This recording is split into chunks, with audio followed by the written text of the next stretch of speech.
جس کا ذکر آسمان والے نے اپنے قرآن میں کیا ہے، اپنے کندھے مبارک سے اٹھائی، حمزہ کی کٹی اور پھٹی ہوئی لاش کو دیکھا، اپنی چادر مبارک حمزہ کی ناش مبارک پہ ڈال دی۔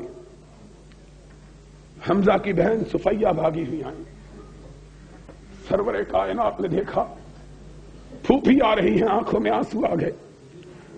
کہا میں اپنی پھوپھی کو کون سے حمزہ کا چہرہ دکھاؤں، کوئی عذر سلامت نہیں ہے۔ حضور کھڑے ہو گئے، پھوپھی پلٹ جاؤ۔ عرض کرنے لگی بھتیجے تم صرف بھتیجے ہی تو نہیں، میرے آقا بھی ہو، اگر حکم ہے تو پلٹ جاتی ہوں، لیکن اگر اجازت دے دو تو اپنے بھیا کی لاش کو دیکھ لوں۔ آپ نے فرمایا پھوپھی لاش دیکھنے کے قابل نہیں رہی ہے۔ ظالموں نے اس طرح ظلم کیا کہ کوئی عضو بھی تو سلامت نہیں رہا، دیکھو گی تو کیا دیکھو گی؟ ہائے نبی کے گھرانے کی عورتوں، تم پہ خدا کی لاکھوں رحمتیں ہوں، تم نے امت کو کیا درس دیا۔ صفیہ تجھ پہ رب کی لاکھوں رحمتیں۔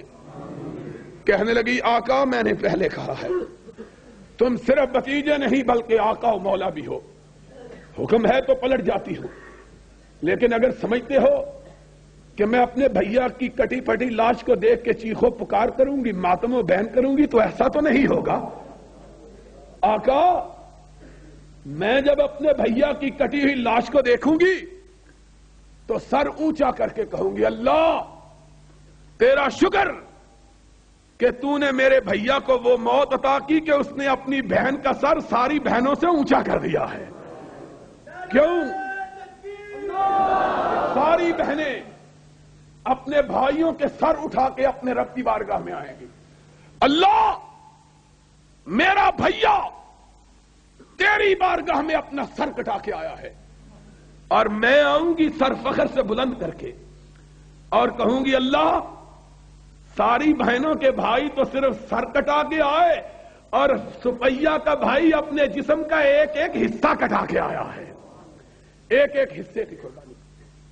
آقا نے چادر پلٹی، صفیہ نے دیکھا، کہا انا للہ و انا الیہ راجعون۔ بھیا غم نہ کرو، اگر تمہاری لڑائی خدا کے لیے تھی تو خدا تمہارے اجر کو ضائع نہیں کرے۔ بہن کی نگاہ آسمان کی طرف اٹھی، عرش والے کو جلال آ گیا، جبریل کو بھیجا، جاؤ میرے محبوب کے ذریعے ساری کائنات والوں کو سنا دو سید الشہداء حمزہ، قیامت تک جتنے بھی شہید ہوں گے ان سب کا سردار اللہ نے حمزہ کو بنا دیا ہے۔ وہ حمزہ جس کو قیامت تک آنے والے شہیدوں کا سردار قرار دیا گیا، اس کی ناش مبارک کو نبی نے اٹھایا، اس کے اوپر پختہ قبر بنائی تھی۔ تم بتلا دو، ماننے کے لیے تیار ہے۔ نبی کے 4 بیٹے نبی کی زندگی میں موت ہوئے، آخری بیٹا ابراہیم کہ ناز کی ان کے لب کی کیا کہیے، ایک پنکھڑی گلاب کی سی تھی وہ ابراہیم، کہ جب فوت ہو گئے ان کی بہن نے ان کو اپنے ہاتھوں میں اٹھایا، اتنے نازک تھے کہ حدیث پاک میں آیا ہے نبی جو کبھی جذباتی نہیں ہوئے تھے اس وقت جذباتی ہو گئے۔ فرمایا رفقن بالقوارین، میری بیٹی میرے پھول کو آرام سے اٹھانا، کہیں تیرے ہاتھوں کی لمس سے مسئلہ نہ جائے۔ اتنا نازک ابراہیم، اس ابراہیم کی لاش کو حضور نے اپنے ہاتھوں پہ رکھا، بڑھاپے کا آخری بیٹا، لبوں پہ الفاظ ہے انا بفراقک یا ابراہیم لمحزونون رضینا بقضاء اللہ ما نقول الا ما یرضی اللہ۔ ابراہیم تیری جدائی کا غم تو بہت ہے، لیکن تیرے باپ کی زبان سے صرف وہی لفظ نکلے گا جو رب کو پسند ہو، اور کوئی نہیں۔ آنکھوں سے آنسو موتیوں کی طرح گر رہے۔ سرور کائنات کو روتے ہوئے صحابہ نے دیکھا، کوہرام مچ گیا۔ ایک صحابی ڈرتے ڈرتے آگے بڑھا، اس نے کہا یا رسول اللہ اس مسکراتے ہوئے چہرے پہ آنسوؤں کی لڑیاں، آپ بھی رو رہے ہیں۔ آپ نے فرمایا ساتھی یہ میرے جگر کا ٹکڑا تھا جو مجھ کو چھوڑ کے اپنے رب کے پاس چلا گیا ہے، اور انسان یہ خون اور گوشت کا پتلا یہ غموں سے متاثر ہوتا، خوشی سے متاثر ہوتا ہے، لیکن زبان سے شکوے اور شکایت کی لفظ مومن نہیں نکالتا۔ یہ حضور کی حالت، اٹھایا بیٹے کو قبرستان میں دفن کیا، جاؤ بخاری شریف، مسلم شریف، ترمذی، ابو داؤد، نسائی، ابن ماجہ، مسند احمد، موطا امام مالک، حدیث کی ساری کتابیں اٹھاؤ، صحابہ سے کوئی ایک روایت بتلاؤ کہ کسی نے کہا ہو جہاں حضور نے اپنے بیٹے کو دفن کیا کسی کو اس کی قبر معلوم بھی تھی کہ نہیں تھی۔ کپڑے مٹنے کے لیے فرمان رسول علی کو یہ اہل حدیثوں کے ہاتھ میں، ما رأیت قبرا مشرفا الا سویتا ولا صورتا الا طمستا۔ اے علی جاؤ، جو بالش سے قبر اونچی نظر آئے اس کو برابر کر دو، جو مورتی نظر آئے اس کو مٹا دو۔